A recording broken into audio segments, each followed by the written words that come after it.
Ladies and gentlemen, welcome to Future Science Talks Comedy Edition with your host David Crisante. Hello!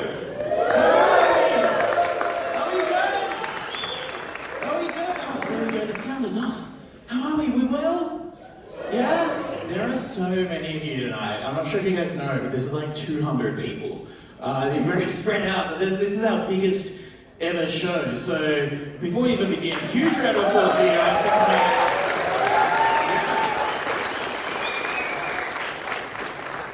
We are very grateful that you're joining us tonight. This is Future Science Talks Comedy Edition. We have a series of science talks for you, and tonight, for the very first time ever, we have a themed show. So every single topic is about the one theme, and that theme is, you guys saw it in your tickets, it is Antarctica! Yeah, how good. So this is on the back of the Australian Antarctic Research Conference. There are the signs.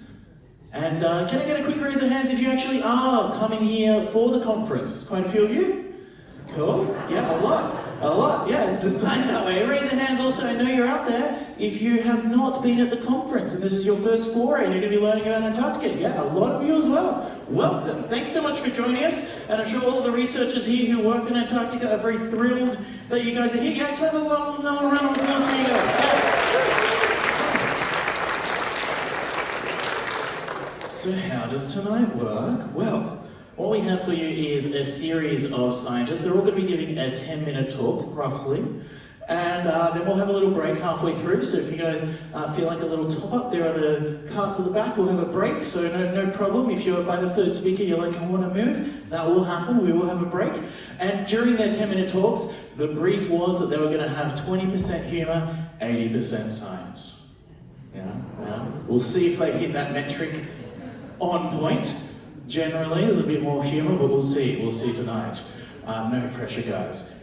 The speakers might be over there. But don't look behind the curtain. So, they've got all sorts of different topics about Antarctica. I didn't realise that there was so much going on down there. We actually came down to Hobart a few months ago for another bunch of shows, and I didn't know. I'm from Sydney, and yes, I'm sorry. Yeah, there's just so much research and science happening here. It's very, very cool. Almost all of our speakers are at least living local. You'll hear from their voices, maybe they weren't born here, but they will get into that. So a lot of the speakers are living in Hobart, a few aren't, which is super exciting. And yeah, we did a call out a few months ago. They wrote to us. We looked them up on LinkedIn. They were scientists. And we've been working together ever since on their talks. I must say, a couple didn't make it. Yeah, a couple, I'm not sure if they're here in the room. I don't think so, because I didn't look up their names on the ticket sales. If they are here, give us a... Yeah, I don't think so. But a couple didn't make it, so RIP. But for the brave souls that did make it, this is the first time that they'll be delivering a talk like this, and where better to do it in front of 200 people, right? Yeah, exactly. So, before we begin, can I get a quick raise of hands? Who travelled the furthest to come to tonight's show? Somebody at the door did say they came all the way from England, but I don't know if they want to... America? Yeah? Wow! And so, Team America is refugee status. Is that the scenario? I didn't know we worked that fast with our visas. Yeah, cool. And what brings you here?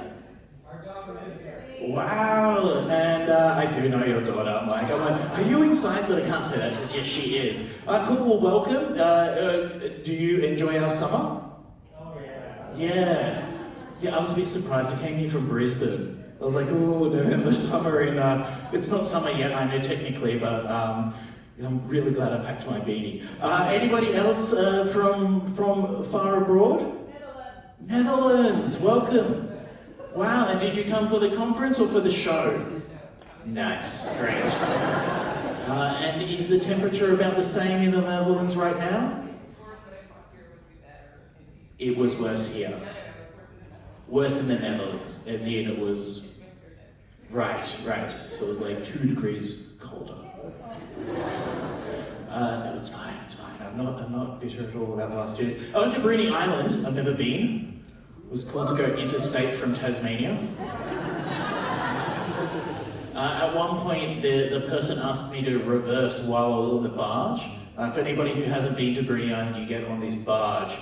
You feel like you're gonna die. I felt like I was gonna die. I'm sure you guys are like, whatever.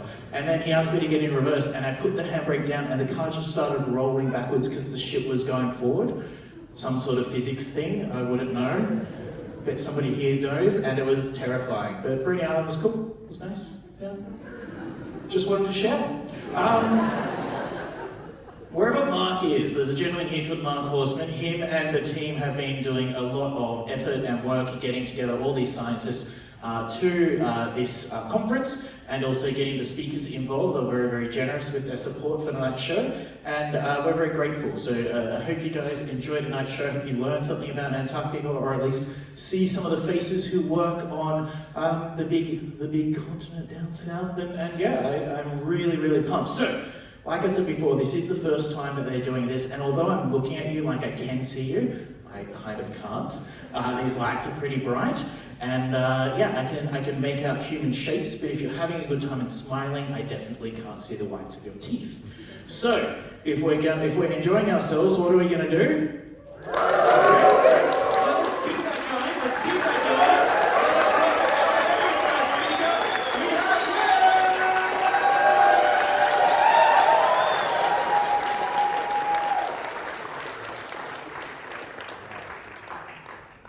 Hello everybody, my name is Will and I'm a middle-aged Englishman, so that is the most enthusiasm I've displayed since atmospheric CO2 was at 350 parts per million. So the more perceptive of you might have guessed that I'm a climate scientist correctly, and the particular aspect of the climate that I look at is Antarctic sea ice. Now, I'm sure you've all seen amazing photos like this of Antarctica showing these gigantic, beautiful, complex ice formations. That's an iceberg. I don't care about icebergs. See the dull, flat scum in front? That's sea ice. That's what I'm passionate about. That's what gets me up in the mornings.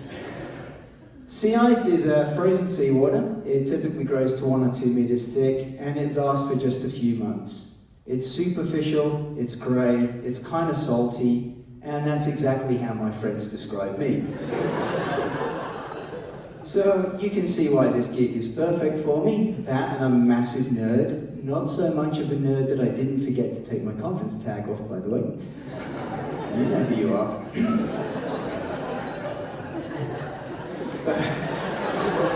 Just take a pause while you all figure that one out.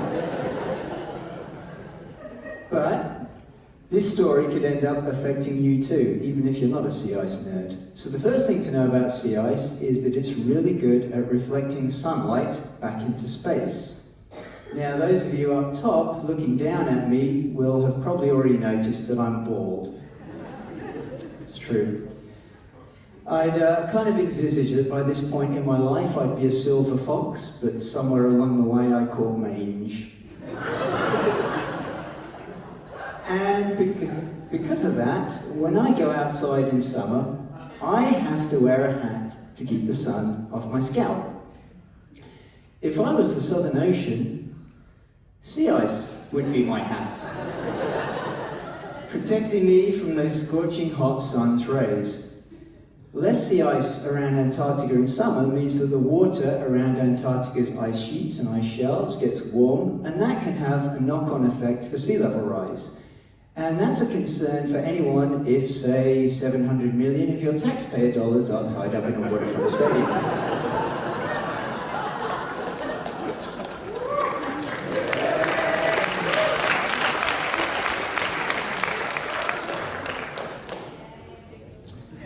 Anyone here from Ferntree?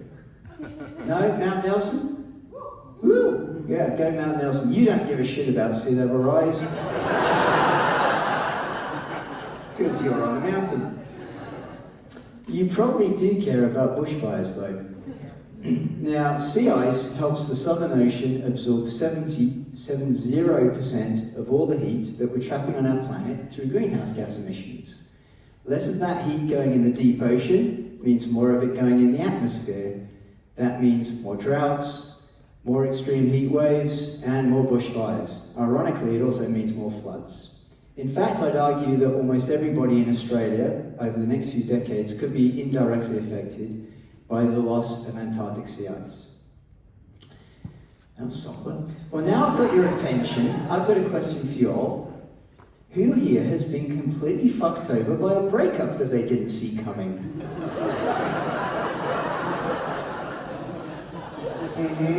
Totally blindsided. Didn't see that one coming at all. But once the dust settles and you've got some clear time, you maybe look back on it and you think, yeah, maybe there were some red flags. Things were getting a bit emotionally volatile. Maybe one or the other of you was prone to holding grudges. There was the time she slashed your bike tyres because you spend all your free time mountain biking. Yes, I know now. Thank you. Red flags, warning signs. So this is a similar story, but instead of about relationship collapse, it's about sea ice collapse. So for decades, the planet has been unequivocally getting warmer, but until recently, Antarctic sea ice seemed to be strangely resilient. Arctic, Northern Hemisphere sea ice was in real trouble, but if anything, Antarctic sea ice was increasing. Scientists like myself used to write papers about how stable our ice was. We were like that nauseating, smug, loved-up couple. Such a shame about the Arctic.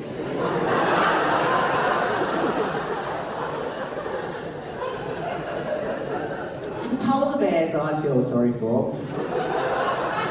Yeah, we were unbearable. Climate models told us that we should be losing ice, but we weren't going to trust the models because they didn't understand we had something special. Well, then in 2016, something really extraordinary happened.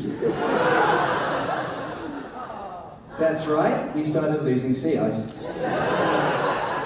Now, at the time, Donald Trump was running his first presidential campaign, and we thought that this 2016 sea ice loss was kind of the same thing.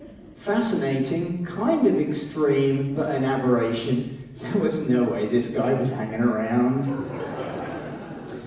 Well, since then, low sea ice cover and low political integrity have hung around for way longer than the experts anticipated. And in fact, every single summer since 2016 has been, except for one, has been one of the lowest sea ice covers on record. But it was last year, 2023, that things really went nuts because we started seeing ice loss in winter.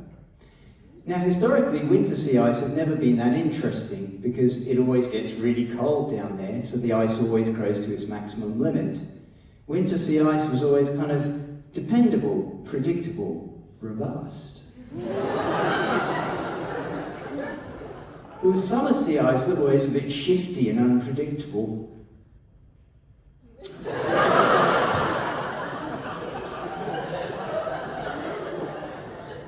So when we started... You're laughing way too much. So when we started losing sea ice last winter, we knew something was up. And one of the things our team in Hobart did was look back through the observational record, as you might after a breakup, to see what were the warning flags that we'd missed. And you know, we found red flags going back as early as 2006. We really were kidding ourselves. So the first thing we found was that the variability of the ice, how much it fluctuates from one month to the next, had more than doubled since 2006. In statistics, we call that volatility. In a relationship, volatility not so good. The other thing we found is that the memory of the sea ice, how long it takes to recover back to normal from a high or a low state, had gone from just over a month to more than 6 months. In statistics, that's called autocorrelation. In relationships, that's called being a massive fucking sook.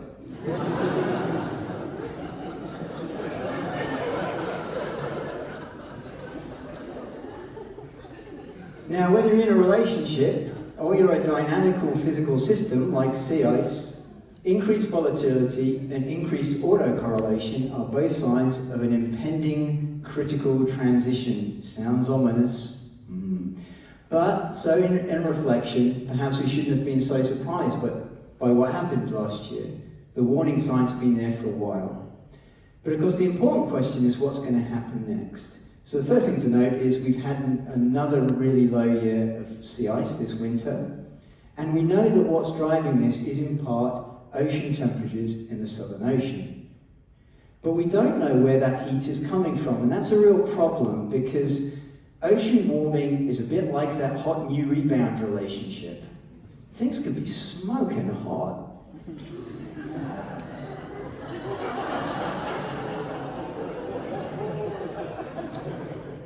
But if it's only at the surface, it's going to fizzle out pretty quick. I don't see this going anywhere. But if those warm and fuzzy feelings are coming from down deep, you could be in for a long-term thing. Maybe even life-changing, especially if you're one of the many species that depend on sea ice. So these are Adelie penguins. They actually don't like sea ice that much, but their food source does, which makes them the ultimate NIMBYs. And on the subject of relationships, they're supposed to be monogamous, but they are notoriously slutty. Not that I'm anyone to judge, obviously. The important point is that figuring out where that heat is coming from is critical for understanding what the next few decades in Antarctica are going to look like. And that's important not just for these guys, but for the entire planet.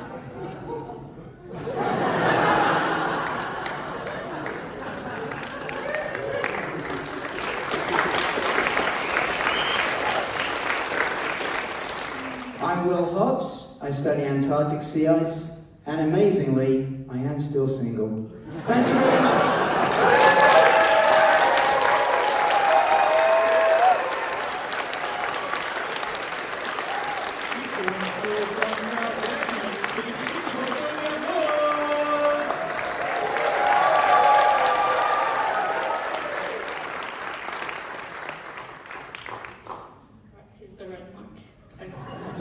Hi everyone, my name is Luz. Yeah, that's a real name. I'm a PhD student in mathematics and I study Antarctica's biosecurity. Okay, I do this at QUT, Queensland University of Technology in Brisbane, and I'm still acclimatizing to the weather in Hobart, seriously. I thought I was going to a conference about Antarctica, not to Antarctica. This is how I was dressing yesterday.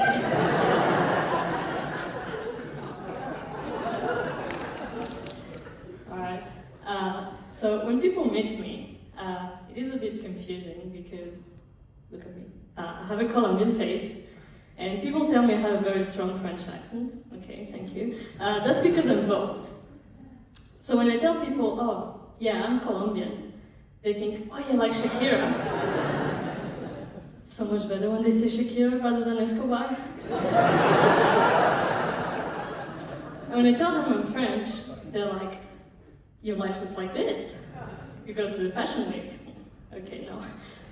So clearly, my parents gave me all the tools and all the heritage I needed to be very glamorous, which I did not exploit when I decided to be a mathematician. So I know that when you hear that this talk is going to be about math, you might feel this kind of emotion. But as a mathematician, I never really figured what an emotion was, so I'm just going to carry on with my talk. So, I use math to make better decisions for Antarctica biosecurity. I'm a bit like the border force of Antarctica, just with less racism.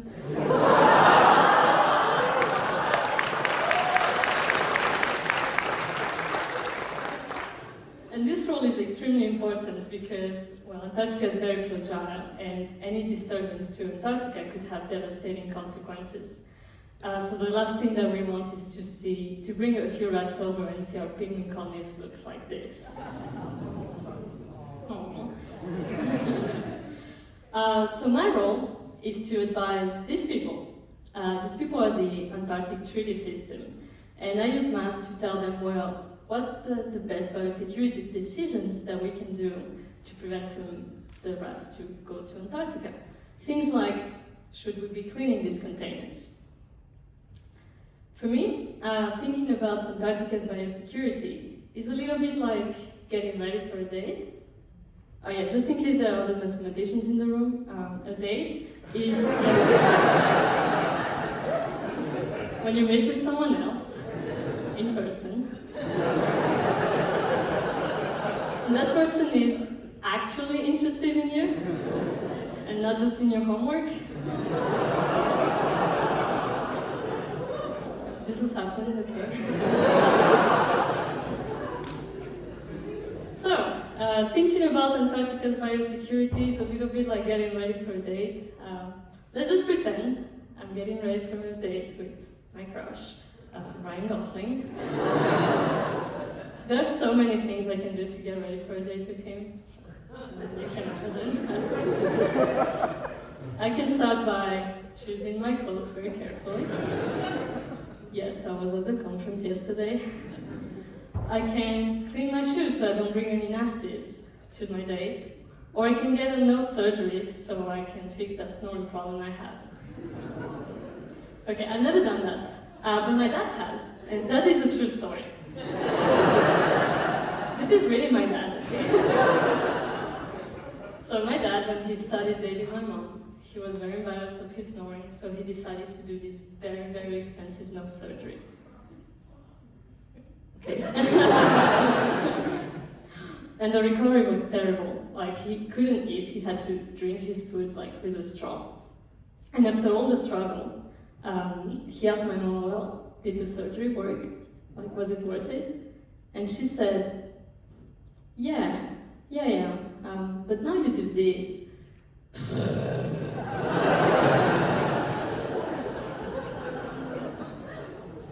Okay. The reason I'm telling this story is because the same thing could happen with Antarctica's biosecurity. Not the snoring problem, but we could invest a lot of time and a lot of money doing biosecurity measures, but at some stage we might hit diminishing returns, and that's what happened to my dad. To be completely honest, the best biosecurity would be to not even go to Antarctica, but that's the only time that they're going to let me out of the office, so don't take this away from me. So my role is to use math to work out what are the best biosecurity decisions, depending on the success rate of different measures that we can take and how much they cost, to work out what are the best decisions to take care of Antarctica. So, when we send scientists to Antarctica from Australia, they usually depart from Hobart and they go to a research station that's called Casey. So they leave the coldest place in Australia to go to the coldest place on Earth. That's crazy. And I thought that getting to Antarctica would look like this. Like, I'll be hugging my crush, Els would be chanting, I would be shaking hands with Santa. No, it looks like that. Like this haunted factory covered in dirty snow. Like, that's a wonderful date. And there are many things that we want to keep out of this place. A lot of nasty things like rats that might be hiding in the containers, or soils that are on the people's boots, or politicians who want to build military bases. Fortunately, there are many things that we can do to prevent this from happening.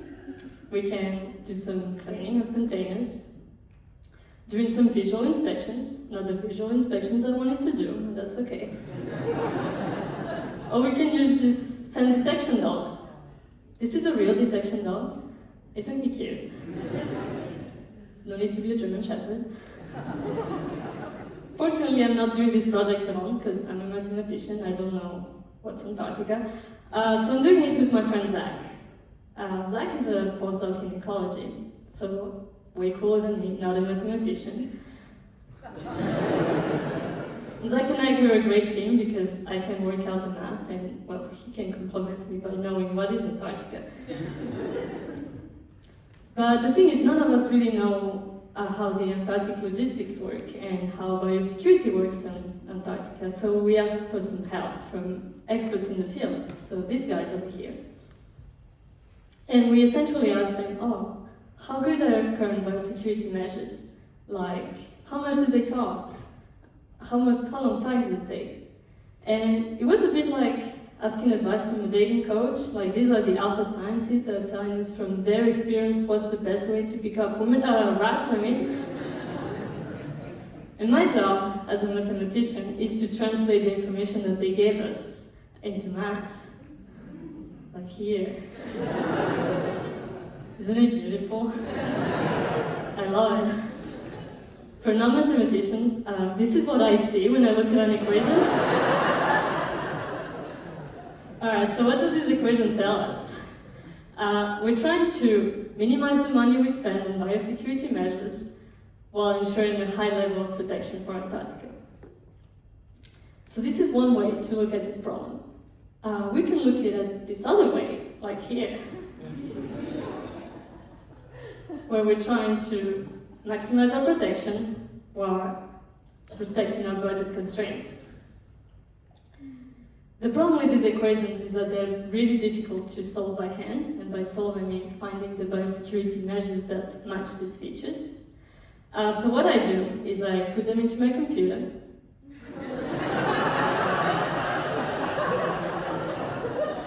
Let me just close my browser.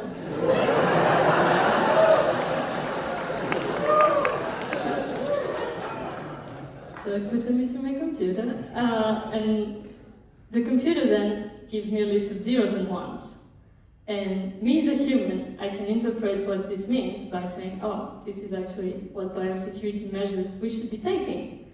So when we had these results, we're like, wow, this is amazing, let's go for a party. Unfortunately, this is not the end of the project. We still need to look back to these guys, the Antarctic Treaty System, and tell them, well, this is what we found.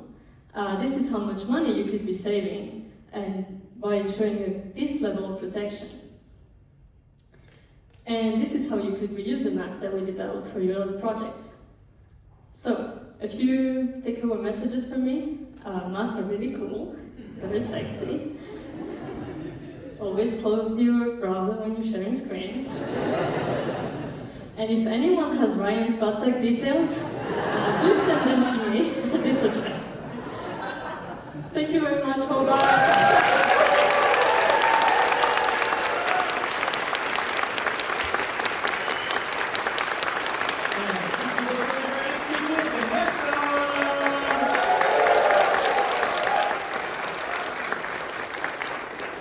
How you going, Hobart? Everyone feeling pretty warm, enjoying this lovely summer night? I really hope our mainland friends aren't feeling too much like these guys. So I'm Vanessa Adams. I'm a conservation planner, which means I'm the people person in the lineup.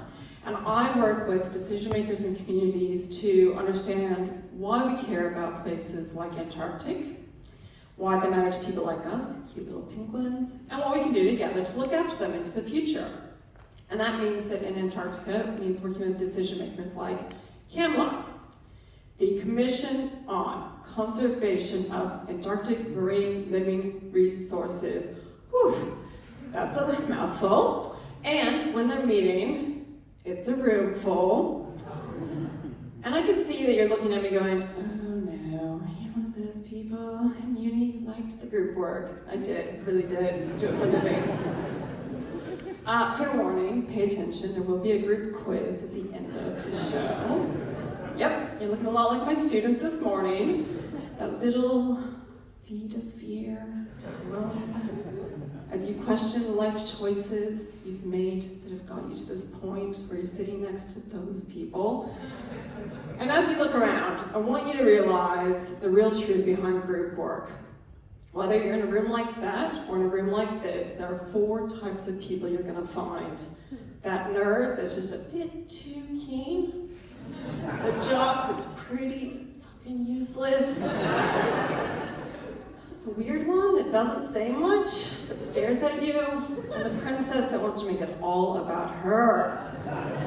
And these days, if you get the visa, you also get one of these, the international student. And they seem really nice, but they talk pretty funny. And I know you think I speak English pretty well now, but when I arrived in Brisbane in 2004, my group was really kind to me and they said, hey, why don't you come meet us in South Bank? But fair warning, it looks a lot like a beach, so do make sure to wear your thongs. Yeah, so that went really well. But hopefully, I speak Australian a little bit better now, but we're going to find out. Okay. So, as a people person or social scientist, a lot about what I do is finding out who should be in the room, who has a say when we're trying to make decisions to look after the environment. And then trying to get people to talk together and actually make productive choices together as groups. And it means my research tools look a lot like this. The things you have at home, your whiteboards, your markers, your butcher papers, your post-it notes. And a good day at the office looks a heck of a lot like that. But I am American. I know that post-it notes can't solve everything. Sometimes a little bit of tough love is needed, and you want to go with just the right amount for the context. You can't go too small, certainly not too big. You've got to go just right. So you were promised Antarctic science, which is why we're going to head to Papua New Guinea now, where in 2016, I was asked by the Papua New Guinea government to come work with them to design a conservation plan to look after land and sea. And that's me on the boat, and I was actually greeted by some pretty nice people and a lot of big guns, and I was feeling a lot like a fish out of water. And the fish biologist told me that was a pretty bad situation. So, I had to think pretty carefully about how to up my game, how to figure out who to get in the room, and how to get them talking. And the one thing I'm going to teach you tonight is the best part about getting a group going is to start with KISS. And it's not that kind of group work, that's for the conference dinner. No, I'm talking about KISS. Keep it simple, stupid. Like, for the fish biologists, this is a fish. And next, the actual real important question I would ask is fish for what? And the types of answers I will frequently get from communities is, I like fish to eat, I like fish to make money, I like fish for their future, I like fish to see, I like fish the music. Like I said, there's always the weird one in the group. The thing about those answers is you might be realizing you can't have fish to eat and fish to look at in the same place or even from the same fish. So that's where I start to try to make maps. But I do move beyond my crayons and I do start to work with my computer at this stage. So I model where might you find fish for food, fish for fishing, fish for looking at, and what are the most important places to look after those things, maybe considering the trade-offs you'd have to make. Now, the thing about models is that they're pretty good, they can certainly support us, but they're almost always terribly wrong. It's true. Sorry, modelers. So, the next stage is really to take this back to the people I've been talking to and ask them to tell me the areas that they think are most important on this map. What are the areas of interest? Also recognizing that these maps are probably pretty wrong, they're just a starting point. I asked them to tell me more about the areas that are missing, like in the Bismarck Sea. That's weird, quite blank. Also in the Gulf, could that be right? And we meet with them, and we go back to the good old sticky notes. I really do love the sticky notes, and the butcher paper, but this time with maps, and we ask them to tell us a bit more about why each of these places really matters. And this is where we start to try to negotiate what really matters and where to act. Then we have the next iteration of that plan, or the next iteration of that model, where we've circled the things that are most important to us, where we most certainly know that we should be acting. Circled them in red sticky markers, and we filled in a few gaps. We figured out areas that perhaps were missing in that original model, and we've confirmed that actually no one likes the Gulf anyways, that's fine. Now, this is really the beginning of the negotiations, because this is where those people in the room have agreed it's important to act, but it's just a plan. We have to take it to the politicians and decision makers to make that plan a reality. And so at the negotiation stage, we have to think about what might really seal the deal. So it's a bit like, to go home, do I need to give you one fish? Do I need to give you 2 fish? Red fish, blue fish? Yes, sir, no, sir. How about maybe, how do you feel about 3 purple fish? And if I can't get the decision makers to agree to those 3 purple fish, I do have other tools. So, I want to tell you a story about this plan. After 3 years of working with the Papua New Guinea government and visiting many of the places on this map, we did actually have about 70 places that we'd collectively agreed were really quite important to look after the environment and the communities that love those places and live in those places. This doesn't always happen. Like, this is one of those moments where I was like, it's pretty fucking awesome. Like, I'm pretty fucking good at my job. The thing about that was, I was in the room with these people, we were going on together, and I maybe was that international kid. I don't know if they weren't listening to me, maybe I was talking funny, maybe they were screwing with me. But when I printed this out in A0 to send to the Papua New Guinea government, they'd endorsed it, we were about to do media releases, I zoomed in and I realized number 56 whale sanctuary was actually shaped like a whale. And no, I don't normally suggest to decision makers that they draw marine protected areas that are shaped like a whale, but this time I did. So keep that in mind for your group quiz. So I did promise you, or maybe they promised you, some Antarctic science. Here at Kamlar, you might have driven past this building on Macquarie Street on your way here tonight. When the flags are flying, don't come a knocking because they are in session. The thing about decision making with Kamlar is it's not just one government, it's many, many governments, and they use consensus-based decision making, which means everyone in that room has to say yes before a plan becomes reality, which means it's the biggest, worstest group project ever. So my research then asks the question of, if I need all of those dominoes to fall before you accept my advice, how do I go about doing that? So I have to think about the types of people in that room, whether they're likely to object or likely to agree, and in which order to go to you to try to negotiate those outcomes. So in group terms, that's thinking about, do you go for the easy wins? The nerd that's definitely going to say yes. Maybe the princess, she seems to command a room, but is she really as popular as she thinks she is? The jock, he's pretty useless, but he also is super popular. Or the wild card weirdo in the corner. Who knows what we're going to get from that? So the thing about making these decisions and being willing to negotiate and make trade-offs is it does mean that we can look after places like this now into the future, even if it means submitting a group assignment that says number 56 whale sanctuary shaped like a whale. Thank you, Hobart. Now, about that group quiz. Have a good night.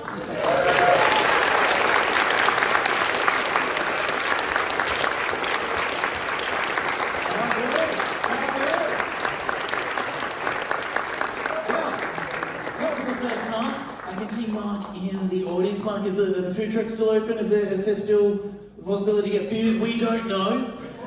We're about to find out, so let's take a quick break. If you'd like another beverage or some food, please go and grab it straight away. We'll be back here in about 10 minutes. The buck rooms are down here. Thanks again, and we'll see another 3 speakers straight after the break.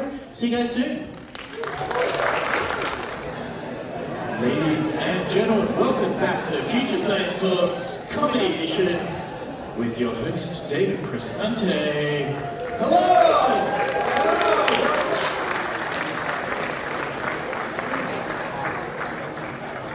I wish I had someone to introduce me. Sometimes I'm like, do you guys know it's me? It's the same voice. Are we all beveraged up? Oh, gotta stop the music. I hope you guys have a nice beverage, some food. I think there are a couple of people still waiting on their food, so hopefully if they climb over you, we can be patient, because they need food. People often ask, why do you go around Australia training scientists to do comedy and this sort of thing, and it has nothing to do with the fact that my dad was a scientist. My mum is a clinical psychologist. You'd think there would be good communication at home.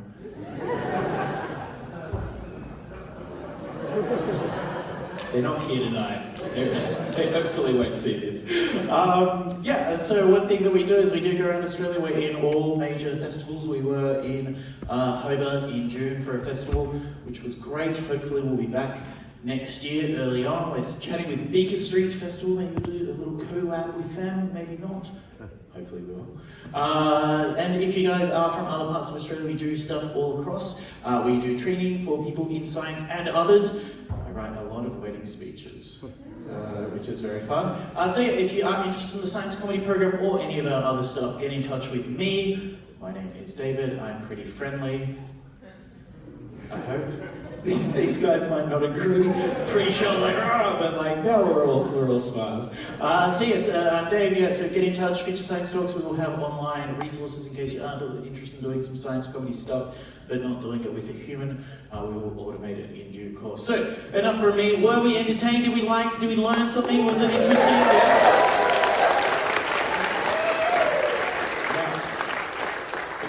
Very, very grateful for the people that are participating in tonight's show. And without further ado, shall we hear from some more? Well, here's a round of applause. Keep it going for our next speaker.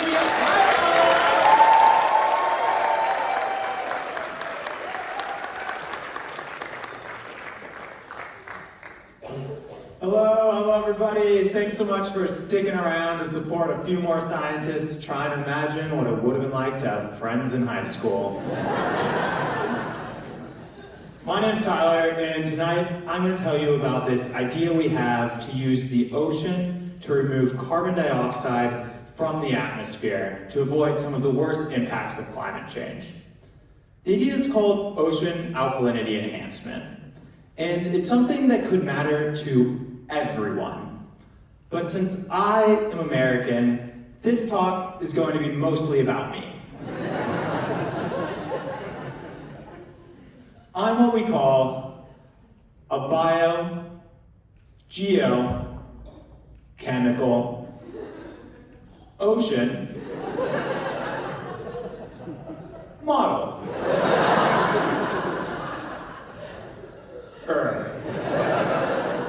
Modeler.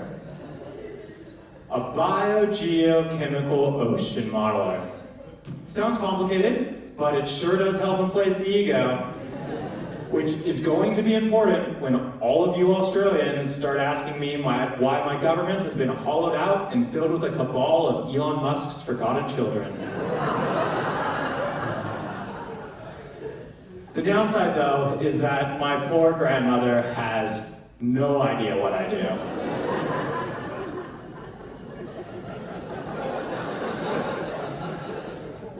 And she already thinks I live in Tanzania.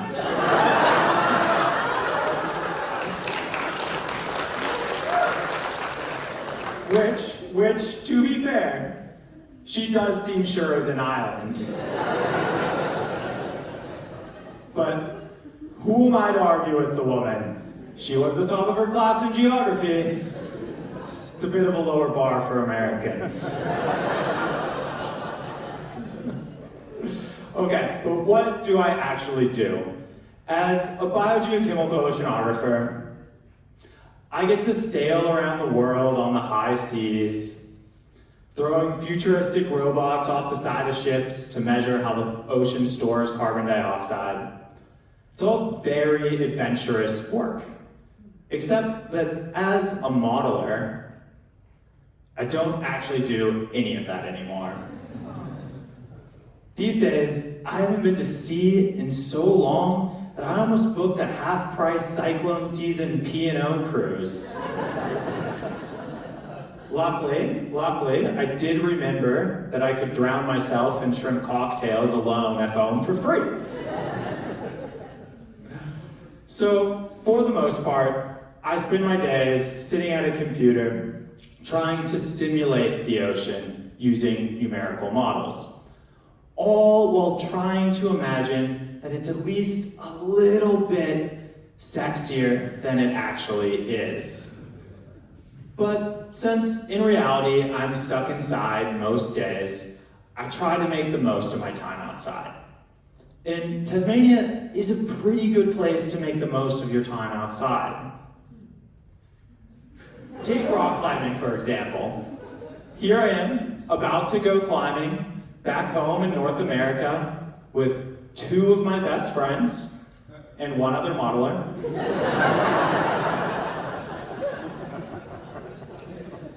Now, you might also notice that the weather is perfect, we are all completely dry, and everyone is even fully clothed. Not in Tasmania. Here, we swim naked through the freezing Southern Ocean to go rock climbing. And if that means dragging our shriveled little bits up a barnacle-encrusted ledge to get to the other side, well then that is a small, and I do mean small, price to pay. Now, since it is possible that there may be some folks in the audience that have not actually seen my bare ass before, I can confirm that this is in fact me. And if maybe I piqued anyone's interest a little bit, you'll be happy to hear there is a higher resolution version of this video available online if you just make a small contribution to my research fund.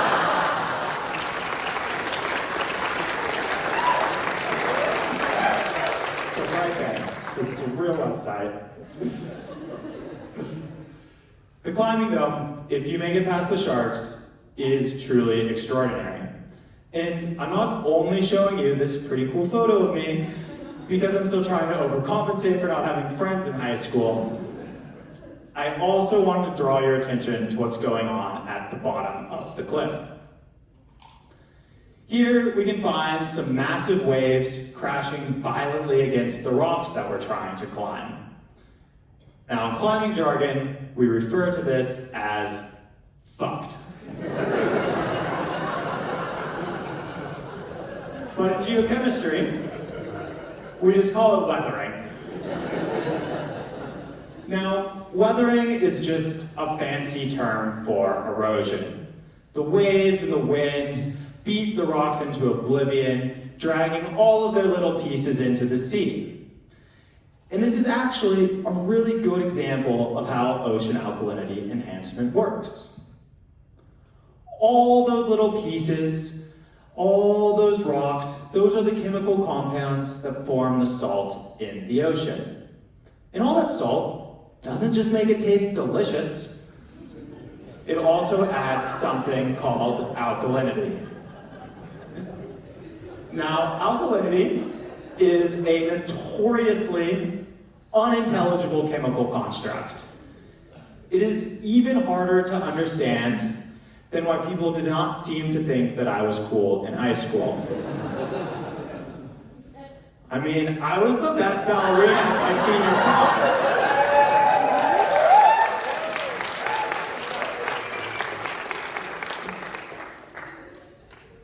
Seriously though, this is literally the slide we use to introduce the concept to PhD students. If you think you understand alkalinity, you are wrong. Is it obvious we haven't updated our pedagogy since like the Cold War? No, but all you need to understand is that when you add alkalinity to the ocean, it reacts with the carbon dioxide to transform it into something that isn't a gas.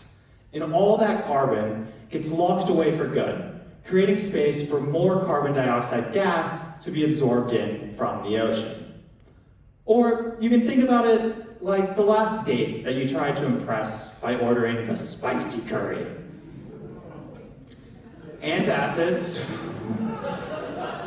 are just a source of alkalinity in your body that neutralize stomach acids. Similarly, Rocks are just a source of alkalinity in the ocean that neutralize carbon dioxide, which is the primary acid in seawater. Just don't go tell your dentist that it was me who told you to eat rocks to fix your stomachache. In the ocean, though, this is the primary reason that our climate is hospitable. Without alkalinity, if the ocean was a big freshwater lake with no salt and no rocks, there would be way more carbon dioxide in the atmosphere. And in turn, our climate would be about 150 degrees hotter. Now, that is just way too hot. And I am not just saying that because I'm from Tasmania, and this is what I think Brisbane looks like in the winter.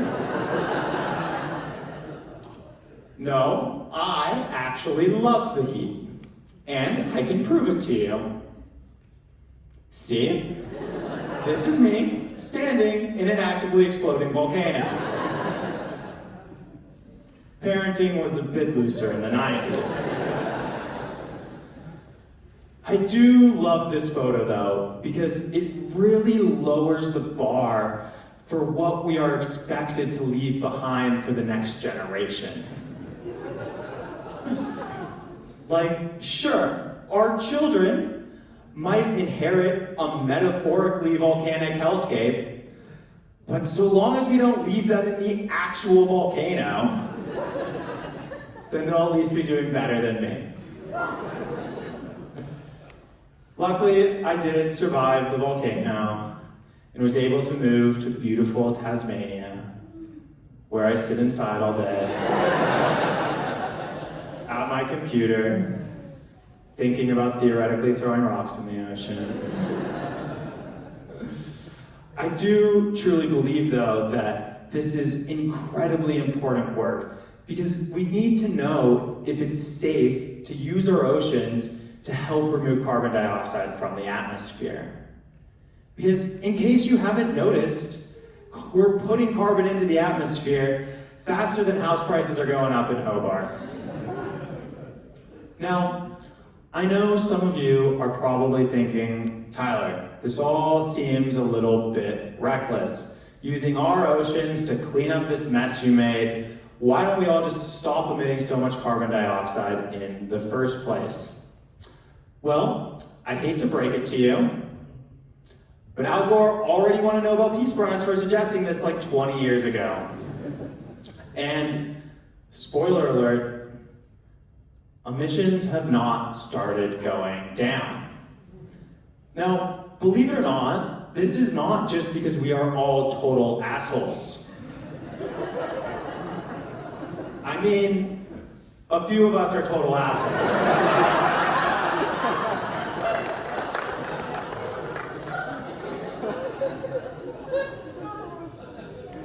But for the most part, it is just really hard to decarbonize the entire global economy. Of course, it's possible that we are all just too stupid to figure it out, and we only need to wait for artificial intelligence to come in and save the day. It's a great plan, except for the fact that building those AI models will use twice the energy of the entire country of Australia. So, until AI starts doing a lot less of my students' homework, and a lot more of inventing cold fusion, I'm of the mind that we at least need to have a backup plan. And that doesn't mean that we don't need to think incredibly carefully about that backup plan. The idea, of course, behind ocean alkalinity enhancement is that we can speed up the natural rate of rock erosion by throwing some extra rocks in the ocean ourselves. The catch, of course, is that to keep up with fossil fuel emissions, it would need to be a lot of rocks. And admittedly, humans don't exactly have the best track record trying to manipulate nature to their will and having it go as planned. You may remember cane toads. Cane toads were brought in to control the beetle population that was destroying the cane sugar crops, but pretty soon they started to multiply, and then they started to get a little bit bigger, and soon enough, they became so prevalent that the kids just started huffing them to get high.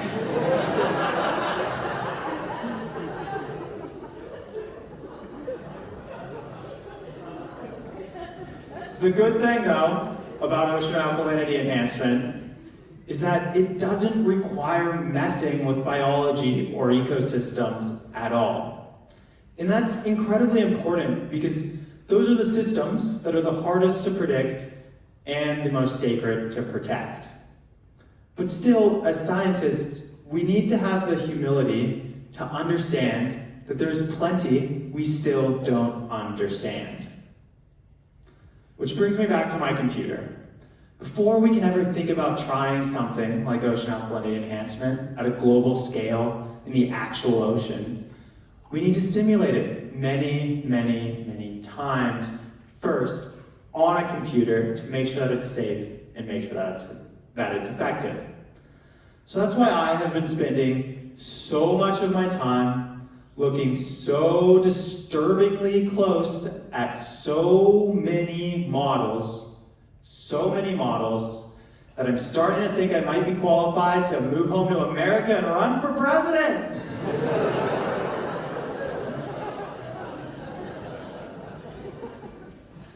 Seriously though, it is absolutely critical that we do this work now, because looking around the room, I'm absolutely sure that everybody desperately wants to avoid a future that is so unbearably hot that I can't even put my clothes back on once I start clapping. Thank you so much, Hobart.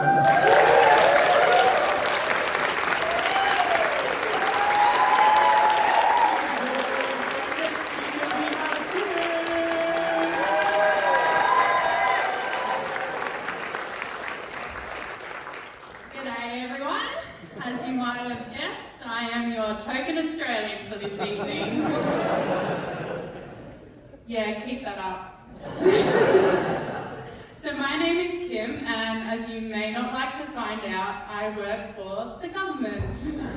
I'm a scientist at Geoscience Australia. A hard-working...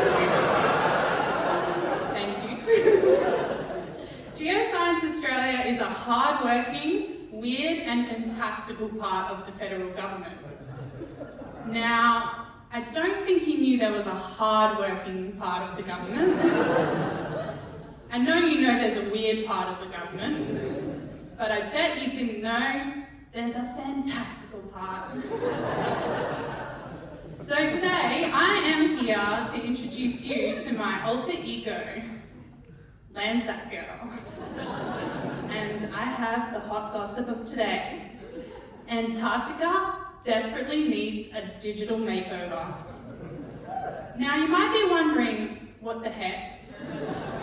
Why is the federal government here telling me Antarctica needs a digital makeover? Well, to be fair, I don't really know much about beauty makeovers. I like comfy clothes, I have really flat hair, and the way I like to find my partners is dad dance moves, in case you hadn't noticed, and a deathly stare into the soul, also known as love at first sight.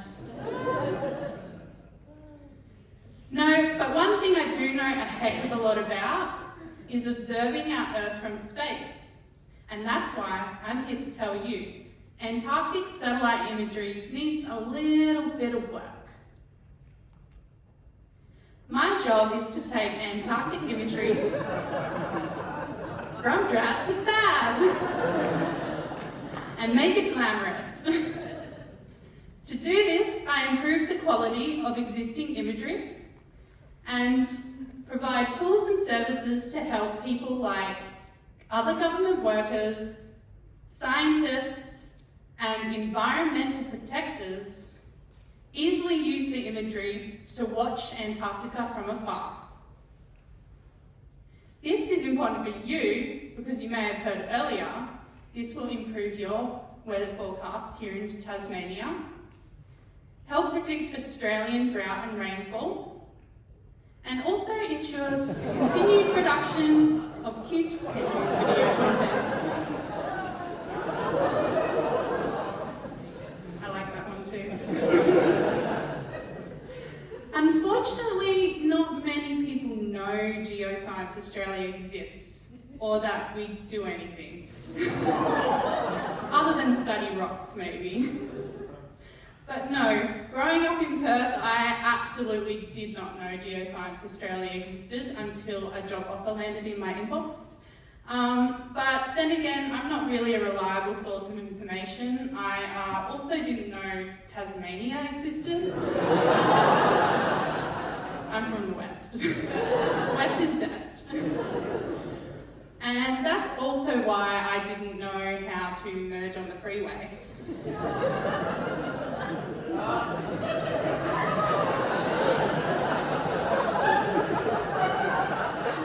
It's a real problem. Up until a few weeks ago, I didn't even know our Prime Ministers knew our government, I think they knew our government existed. Geoscience Australia though. But recently we did have our first visit in over 20 years. Thank you, Mr. Albanese. When people ask or find out that I use satellites to study Antarctica, they ask, have you been to Antarctica? Will you get to go to Antarctica? Have you unleashed any aliens out of the ice? I am relieved to say that the answer to all three questions is a big fat no. No, I'd rather, although, oh yeah, some warnings I think I may have unleashed an alien. This is why I rather stay at home in Canberra, where no one can see my hair. Nice and cozy, all tucked up in my blanket, using satellites to watch Antarctica from afar. I love satellites, and I think you can do so many cool things with them. You can use them to study floods, fires, and watch sea ice. I've even thought about using them to monitor my exes. How else is a girl meant to keep track of the gossip?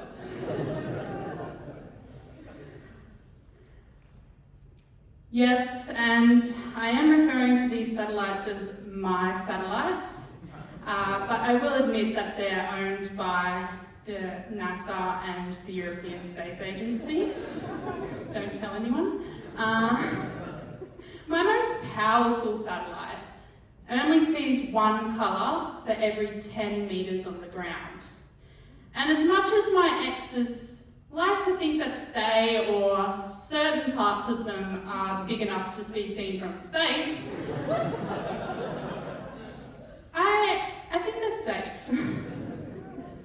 I have tried to get access to more powerful satellites though. I've shown some really cool imagery to the Australian Secret Intelligence Service, but for some reason they don't want to hire me. Instead, they told me to keep studying penguins in Antarctica, looking at them from afar. I think that might be because they can't take out restraining orders. Everyone thinks that penguins are so cute and adorable and cuddly. But I'm here to tell you as an Australian service that you are wrong, and Landsat Girl is here to tell you that Morgan Freeman has lied to you. Penguins are filthy, smelly and disgusting creatures that have bright pink poop, and they like to smear this bright pink poop all around. So much so that you can actually see it from space. And when these penguins are all dirty in their poo colonies, making a big mess in a really cold climate, wearing tiny cute little suits, they kind of almost remind me of something else.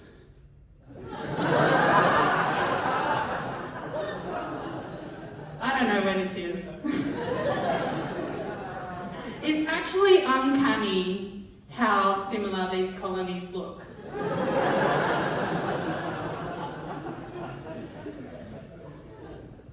We are really lucky in the fact that we have over 40 years of free satellite imagery provided by the United States of America. And with this imagery, it's collected from a series of satellites called Landsat. That's why I'm called Landsat Girl. Now, it's really important that... Spoiler alert. This imagery is provided all over the world in a way that is really good for about 90% of the globe. Unfortunately, for about 10% of the imagery, it does need a little bit of work, and yes, I spoiled it, it's our coolest continent where this work is required.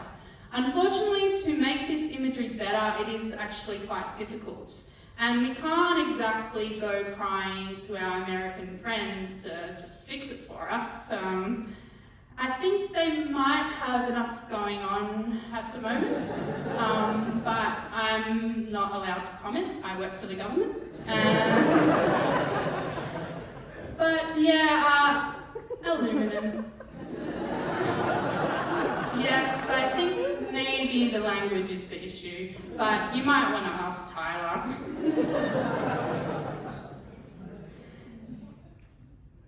This partnership or collaboration between Australia and the US has been going on for over 40 years, where we have been making use of their satellite data for the benefit of our Australian economy, which has been valued at a heckin' lot. And this is just purely relying on the good graces of America to provide the imagery for free. Recently, a group of people at Geoscience Australia, who might be very smart and forward-thinking, have recently decided to put a ring on it. And we have now engaged in what we're calling the Landsat Next Partnership. This Landsat Next Partnership Agreement is an agreement that formalises our relationship with the USA around the Landsat satellite series and the data they collect. In this agreement, the US agreed to provide Australia with the imagery for at least the next 30 years for free. And in return, we will provide American imagery and data systems with, you guessed it, a digital makeover. It's my team's job at Digital Earth Antarctica to deliver this over the Antarctic continent. But this will take a little bit more than a bit of blush mascara. No, first we need to improve our image filters, which takes the imagery from looking like we took it with our Nokia, which we found under our couch, to a Samsung Galaxy S24 Ultra. We need to build and adapt our existing image filters to remove atmosphere effects, remove shadow, and create imagery that has consistent colour and brightness, so it's easy to use and detect things on the ground. Next, we need to fix our software, which is a flat earther's dream. At the moment, our software represents Antarctica as a big old ice wall. If it's news to you, this is not right. Antarctica is, from what I understand, not an ice wall, and we need to adapt our image processing software and our open data cube technology, which makes it easy to use the imagery, to suit Antarctica and what it looks like in a more realistic way. Then we need to remove what we have very professionally termed the wiggle. The wiggle is caused by inconsistencies or inaccuracies in the satellite's orbit, and it's worse for imagery that's greater than 10 years old. And finally, we need to we'll look towards using other satellites once we've improved the Landsat archive. This includes cool cloud-penetrating radar technology. This radar technology is really cool because it can see through clouds. Even though this optical image on the, sorry, I'm dyslexic. On the left? On the right? I'm not joking. That one. It has a cloud in it, but you can see most of it. Like you can see the cool glacier and a little bit breaking off and stuff. But I'm here to tell you that this is the next 2 months worth of imagery that we have for this satellite. Cloud, cloud, cloud, more cloud. And even more fun, this is what it looks like in winter. It's like my soul. So radar satellites are really important. Once we've done this, these simple 4 steps, the Digital Earth Antarctica dream will be over and we will have glamorous imagery. This imagery is then very easy to use for environmental protectors, government workers and scientists to concentrate more on what's important, which is watching how Antarctica is changing, and leave all the dirty hard work to us so they don't have to do it themselves. But time will tell if Digital Earth Antarctica can fix this sciencey fashion crisis. Until then, you know you love me. XOXO, Landsat Girl.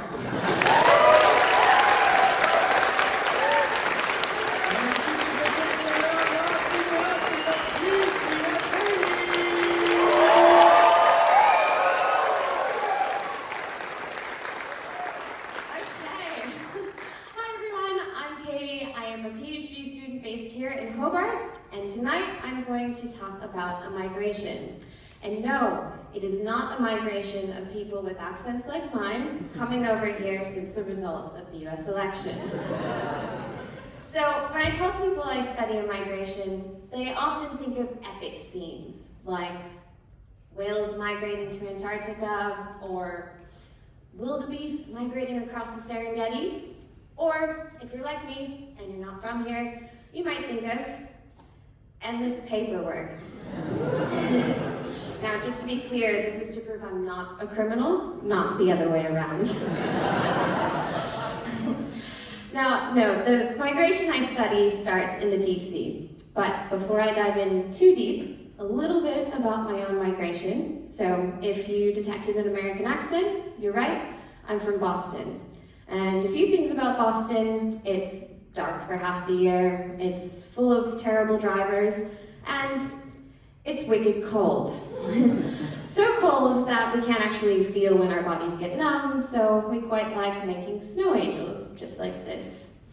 But eventually I did have enough of the dark and cold and began my own migration in search of warmer waters, and eventually landed in Townsville, where I started my marine science journey on the Great Barrier Reef. Now, eventually I was feeling like I was missing something. After spending years in the tropics where it was nice and warm, I was missing something that was a bit cold and dark, just like my roots, which you can really only get in high latitudes. So I moved to Hobart. Now, down here, we love the dark and cold and the ocean. You know who you are. So, at the end of my migration, I hope, again, not a criminal, at the end of my migration, I was drawn out deep into the Southern Ocean, where I learned about my favorite migration of all. It's a migration that happens every night in the deep sea, where millions of weird and wonderful critters like fish and krill and little jellies, they swim up to the surface at night to feed and they swim back down during the day. Now, this is actually the largest migration on Earth, and it happens every single night. And we call this diel-vertical migration. And through this migration, these critters, they're actually transporting carbon from the sea surface to the deep sea.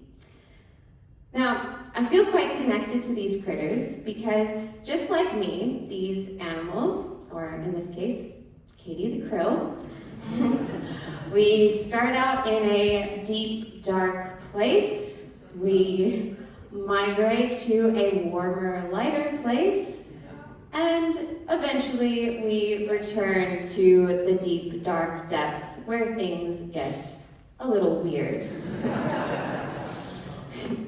So this migration, it's actually more like your daily commute, but diel-vertical commute doesn't quite have the same ring to it.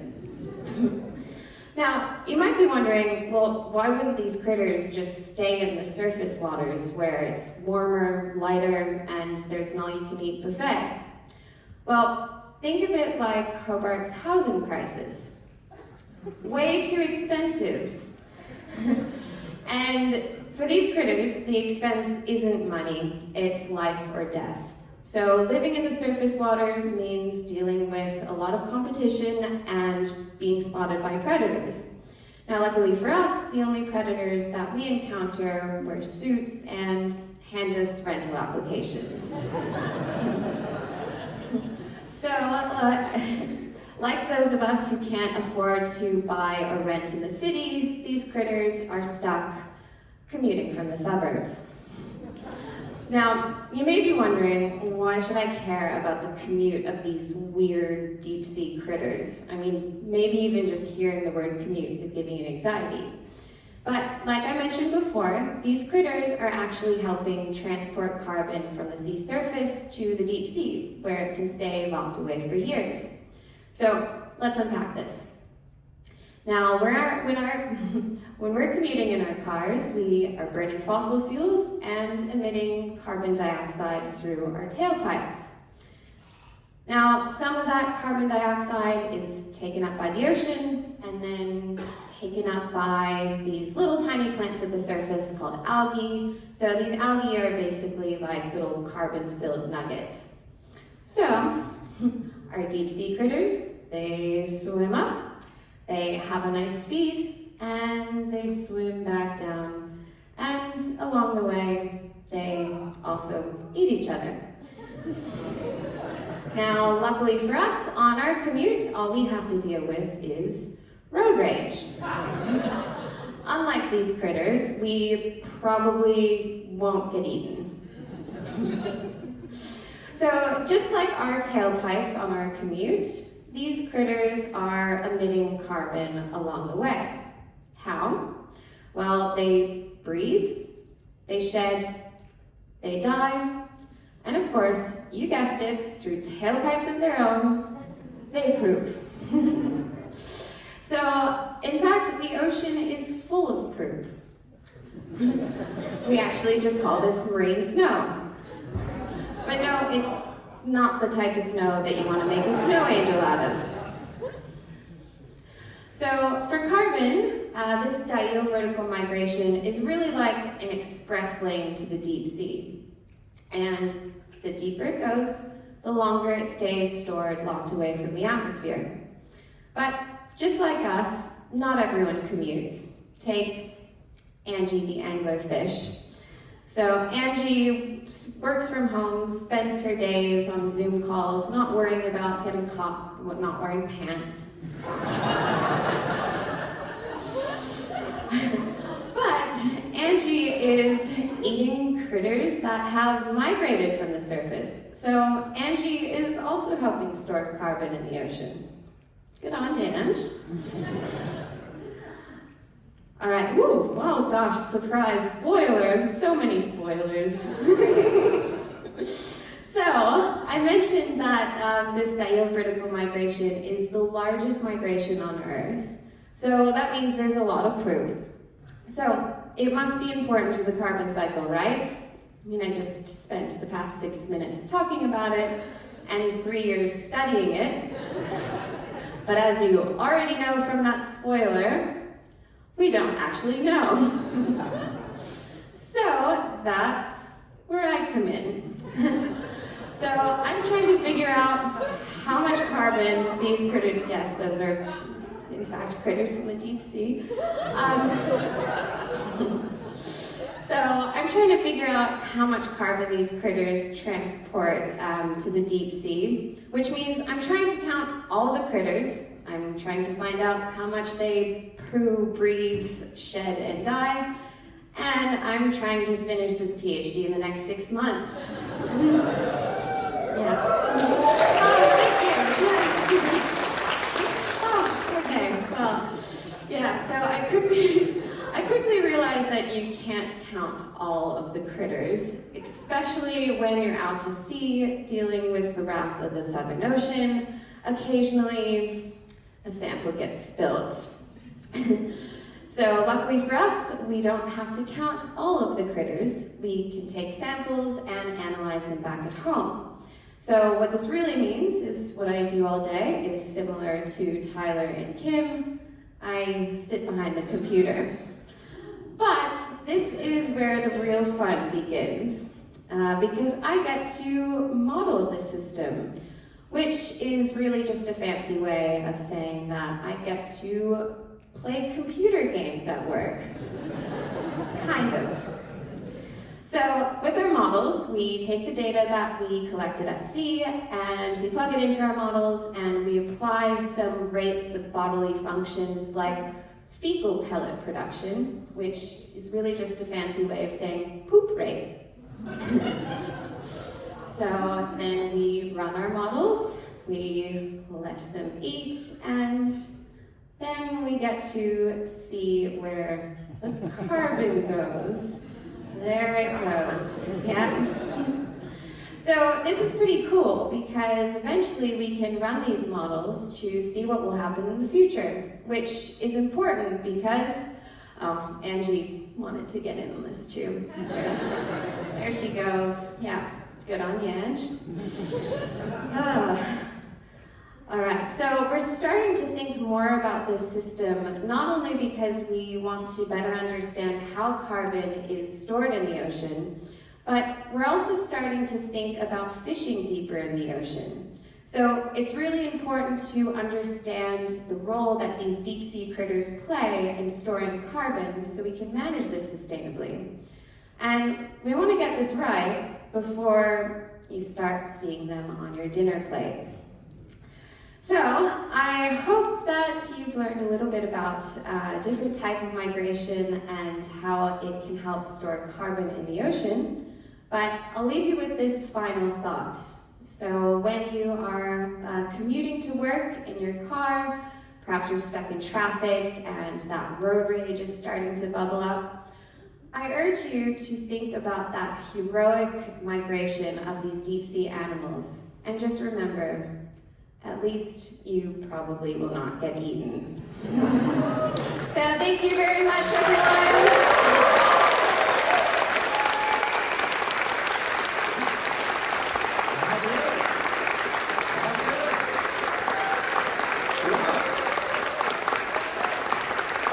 Thank you so much for coming tonight. That is the end. Where they go, where they go!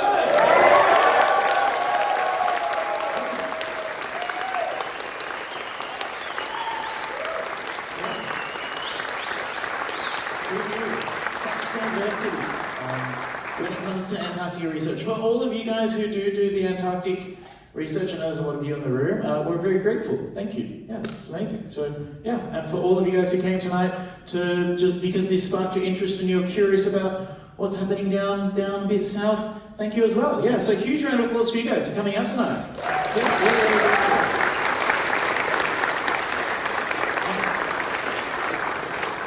Thank you also to Mark and the team at the Australian Antarctic Research Conference. Without you guys, we wouldn't be here tonight, and you guys wouldn't be doing all, with so many, getting so many people in the room. It's fantastic what you guys are doing over the few days, so thank you very much.